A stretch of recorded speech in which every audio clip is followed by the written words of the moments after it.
Mohon izin bertanya, selama ini saya mengambil pemahaman untuk tidak merayakan ulang tahun karena menganggap tidak ada contohnya Nabi. Mohon penjelasannya Ustadz, apakah saya sudah benar atau ternyata ulang tahun masuk dalam kategori ada dalil namun tidak ada contoh. Gini, merayakan itu apa? Ulama itu sebelum membahas apapun mendefinisikan dulu. Merayakan itu apa? Makanya mereka memulai dengan ta'rif. Ya. Al-'idu lughatan wastilahan. At-ta'ayyud lughatan wastilahan. Perayaan menurut bahasa dan istilah. Diistilahkan dulu supaya bahasanya spesifik. Kalau yang dimaksud merayakan itu pesta-pesta yang menimbulkan maaf sekali lagi kelalaian, hura-hura pemborosan, kesenangan yang melupakan esensi hidup, itu jelas hukumnya terlarang. Paham? Tapi kalau yang dimaksud Id di sini merayakan, mengingat tentang perjalanan kehidupan, merenungkan tentang perjalanan hidup, berevaluasi, muhasabah yang jadi lebih baik, maka itu justru disunnahkan. Dari mana taunya? Perhatikan. Ibu, kalau antara Senin sampai Ahad itu ada puasa yang sunnah, puasa apa? Senin Kamis. Pertanyaan saya, kenapa ibu puasa Senin? Karena sunnah, ya. Pertanyaannya, kenapa disunahkan? Udah.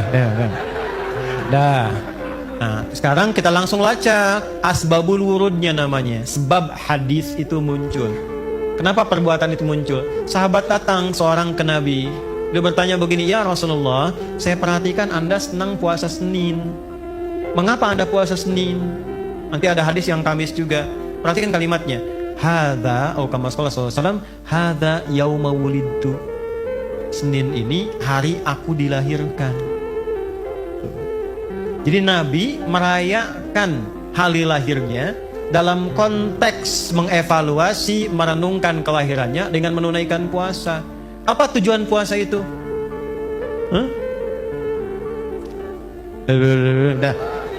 La'allakum tattaqun. Supaya menjadi pribadi kita, menjadikan kita lebih baik lagi. Takwa itu singkatnya dua, meningkatkan kesolehan, memproteksi kesalahan. Karena itu orang puasa itu mencegah berbuat salah. Kalau bapak ibu ingin coba jadi orang baik, rajin puasa. Karena saat puasa orang cenderung ingin jadi baik. Minimal motivasi awalnya nggak pengen batal puasanya.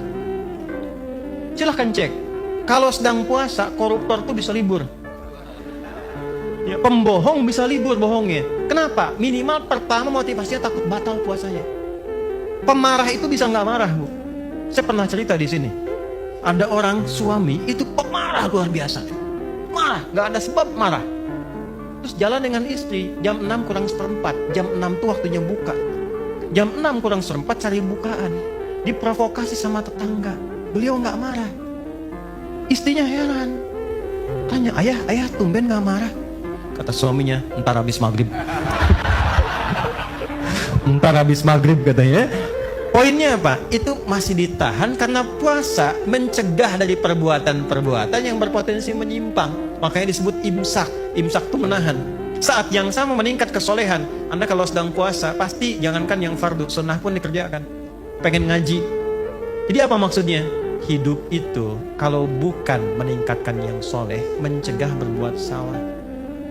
Jadi sampai sekarang, misal Anda sekarang ulang tahun nih, ya, misal usia 40 tahun, sampai 40 tahun itu berapa banyak melakukan kesalahan? Sudah berapa banyak kesolehan ditingkatkan? Kalau sadar belum, maka dibuka untuk merenung. Di hari itulah puasa saya renungkan. Saya tahan yang tidak baik, saya evaluasi, sampai ingat lagi. Nah, itu yang dimaksud Nabi mencontohkan kepada kita, bukan sekedar puasanya, tapi menjaga pribadi kita terhindar dari kesalahan dan meningkatkan kesolehan. Sunnahnya apa? Ketika masuk di hari kelahiran kita, boleh puasa. Misal Anda kelahirannya besok, misalnya hari Ahad, boleh puasa, boleh saja. Itu di antara sunnahnya, untuk mempraktekkan sunnah Nabi dalam konteksnya, konteks pemaknaannya. Itu maksudnya. Ya, kalau ingin berbagi sedekah, boleh-boleh saja. Silahkan berbagi. Bagi makanan, bagi pakaian, misalnya bagi kue, nggak ada masalah. Yang tidak dibenarkan itu melakukan tindakan yang menyimpang dari ketentuan agama, yang kesannya ada penghamburan, boros, atau itiba kepada budaya yang sesungguhnya bertentangan dengan nilai keislaman. Sudah sampai sini? Nah, sehingga dijadikan seakan-akan ritualnya mesti begitu. Mesti ada lilin, mesti ditiup, mesti ada ini dan sebagainya. Ya, jadi kalau yang dimaksud perayaan itu seperti yang tadi saya sampaikan, Anda mau sedekah silahkan, mengucapkan terima kasih pada orang tua, belikan kuenya, belikan misalnya buah-buahan, boleh-boleh, itu baik. Ya, kemudian puasa nggak ada masalah. Sehat ya, dengan demikian insya Allah. Mudah-mudahan bisa dipahami. Itu yang termasuk ada dalilnya dan dicontohkan dengan samar ya, untuk maknanya pada kita semua. Konteksnya itu bisa berubah kekinian, bisa. Jangan diartikan dengan tetangga aja begini, tidak. Dalam konteks yang lebih segar, bisa misalnya di kantor Anda ajak teman-teman makan. Ya, ini hari saya lahir nih, tolong doakan saya ada rezeki. Mudah-mudahan dengan rezeki ini bisa selalu kita jadi teman yang baik, mengingatkan saya dalam kebaikan. Boleh-boleh saja. Ya, itu hal yang sifatnya umum ya, lumrah saja.